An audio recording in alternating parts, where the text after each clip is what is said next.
नमस्कार दोस्तों, मैं डॉक्टर अखिलेश सिंह भदौरिया आज आपके समक्ष शिक्षा शास्त्र की फिलॉसफिकल फाउंडेशन ऑफ एजुकेशन के भाग 9 के साथ उपस्थित हूँ। इसके अंतर्गत हम लोकतंत्र एवं शिक्षा, डेमोक्रेसी एंड एजुकेशन पर कुछ प्रश्नों का कलेक्शन प्रस्तुत करेंगे। आपसे अपील है कि आप नियमित और त्रुटि रहित सामग्री का अध्ययन करें। इसके लिए हम आपसे वादा करते हैं कि आप हमारे द्वारा प्रस्तुत की गई सामग्री को नियमित रूप से पढ़ेंगे, अपने स्टडी का एक भाग बनाएंगे, तो निस्संदेह आप सफल होंगे। तो आज हम कुछ प्रश्नों की श्रृंखला आपके सामने प्रस्तुत करते हैं। वो प्रश्न ये हैं। प्रश्न क्रमांक 1, वह समाज प्रजातांत्रिक है जिसमें ऊंच नीच का भेद न हो। इस आशय से क्या हिंदू समाज को प्रजातांत्रिक कहा जा सकता है? तो इसका उत्तर होगा नहीं। प्रजातांत्रिक समाज का तात्पर्य है कि जिसमें ऊंच नीच का भेद ना हो, और हमारा हिंदू समाज में ऊंच नीच का भेद है। इसलिए हम हिंदू समाज को प्रजातांत्रिक नहीं कह सकते हैं।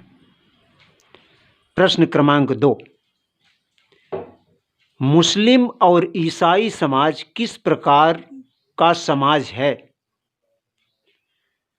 तो मुस्लिम और ईसाई समाज में ज़्यादा ऊंच नीच का भेदभाव नहीं है, इसलिए हम इन समाज को प्रजातांत्रिक समाज कह सकते हैं। अगला प्रश्न है, शिक्षा में लोकतंत्र का तात्पर्य। इन प्रश्नों में कभी कभी भटकाव होता है और कभी लोग उत्तर गलत कर देते हैं, तो दोस्तों इसको अच्छे से समझिएगा। शिक्षा में लोकतंत्र का तात्पर्य, तो इसका उत्तर है प्रत्येक बालक को उसके विशिष्ट व्यक्तित्व के अनुसार, जिस प्रकार से उसका व्यक्तित्व है उसके अनुसार, अभ्यानुकूलित गति से, जिस गति से वह पढ़ना चाह रहा हो, तथा प्रणालियों के माध्यम से, जिस प्रणाली से वह कंफर्ट महसूस करे, उस प्रणाली से उपयुक्त शिक्षा प्रदान करना शिक्षा में लोकतंत्र कहलाता है। अब प्रश्न क्रमांक 4 है, शिक्षा के लोकतंत्रीकरण का तात्पर्य। शिक्षा के लोकतंत्रीकरण का तात्पर्य, तो लोकतंत्रीकरण क्या है? शिक्षा में अधिक लोगों को शिक्षा देना। शिक्षा में लोकतंत्रीकरण का तात्पर्य है अधिक से अधिक लोगों को शिक्षा देना और शिक्षा प्रबंधन में अधिक लोगों को संलग्न करना। जितने अधिक व्यक्ति शिक्षा प्राप्त करेंगे और जितने अधिक लोग हमारे शिक्षा प्रबंधन में, हमारी शिक्षा प्रणाली से जुड़ेंगे, वहाँ पर हम कह सकते हैं कि शिक्षा का लोकतंत्रीकरण है। तो दोस्तों शिक्षा के लोकतंत्रीकरण का तात्पर्य आप समझ गए होंगे। अब हम प्रश्न क्रमांक 5 पर चलते हैं। शिक्षण की लोकतांत्रिक विधियां। शिक्षण की लोकतांत्रिक विधियां यानी डेमोक्रेटिक मेथड। डेमोक्रेटिक मेथड से हमारा तात्पर्य है, देख लीजिएगा, कि जिन विधियों में बच्चे समूह में सीखते हैं, बच्चों पर शिक्षक हावी नहीं होता है, बच्चों की स्वतंत्रता होती है, जिन विधियों में, वो सभी विधियां लोकतांत्रिक विधियां हैं। कुछ विधियों का उदाहरण हम दे रहे हैं। वाद विवाद विधि, इसको संवाद विधि भी कहते हैं। इसके जनक हैं प्लेटो। दूसरा विधि है समस्या समाधान विधि। इसमें भी बच्चे समूह में सीखते हैं, एक दूसरे से मिल करके सीखते हैं। ये विधि है सुकरात की। तीसरी विधि है योजना विधि। योजना विधि भी ऐसी है जिसमें बच्चे ग्रुप में सीखते हैं और स्वतंत्रता पूर्वक सीखते हैं। इस लिहाज से यह विधि भी लोकतांत्रिक विधि है। इसके जनक हैं किलपैट्रिक। अब हम एक उदाहरण और देते हैं, खेल विधि। खेल विधि भी लोकतांत्रिक विधि है। इसमें एक बच्चे और बच्चों के समूह जो हैं पूरा भाग लेते हैं इस विधि के माध्यम से सीखने के लिए, और इसके जनक हैं हेनरी कोल्डवेल।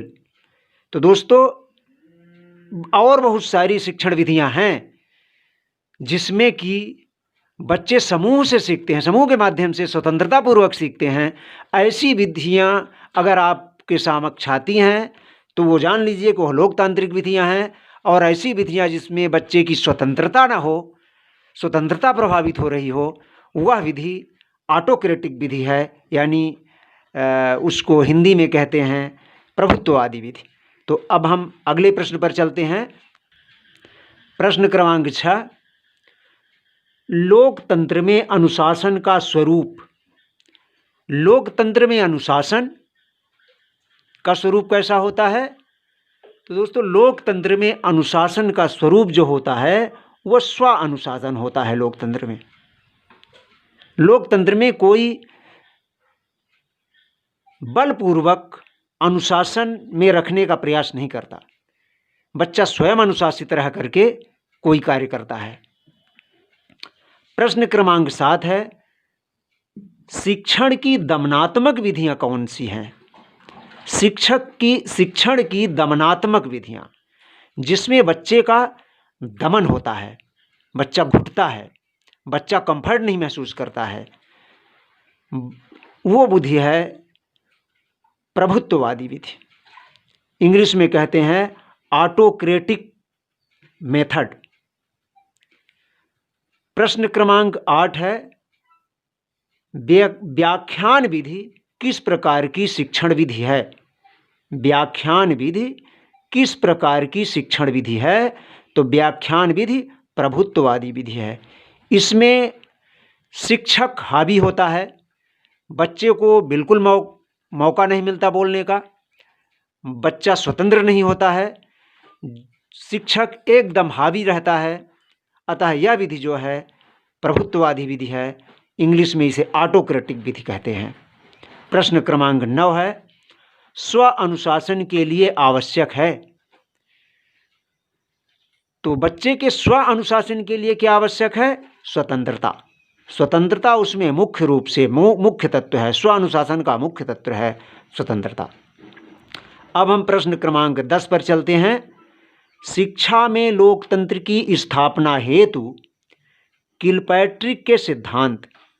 शिक्षा में लोकतंत्र की स्थापना, किलपैट्रिक किस प्रकार से शिक्षा में लोकतंत्र की स्थापना करना चाहता है, वो हम उसका आंसर दे रहे हैं। ये 5 सिद्धांत हैं उसके, किलपैट्रिक के, जिससे वो शिक्षा में लोकतंत्र की स्थापना करना चाहता है। तो पहला है व्यक्तिगत स्वतंत्रता का सिद्धांत, दूसरा है समानता का सिद्धांत, तीसरा है अधिकारों व कर्तव्यों में सहसंबंध का सिद्धांत, और चौथा है बौद्धिक स्वतंत्रता में विश्वास, और 5वां है वाद विवाद की स्वतंत्रता। ये सारे चीज़ें यदि शामिल हैं तो शिक्षा में लोकतंत्र की स्थापना की जा सकती है, ऐसा किलपैट्रिक महोदय का मानना है। तो दोस्तों, ये रहे हमारे आज के प्रश्न, और हमारे प्रश्न अच्छे लगे हों आपको तो आप हमारे चैनल को सब्सक्राइब कीजिएगा, लाइक कीजिएगा और कमेंट में अपने विचार लिखिएगा। धन्यवाद।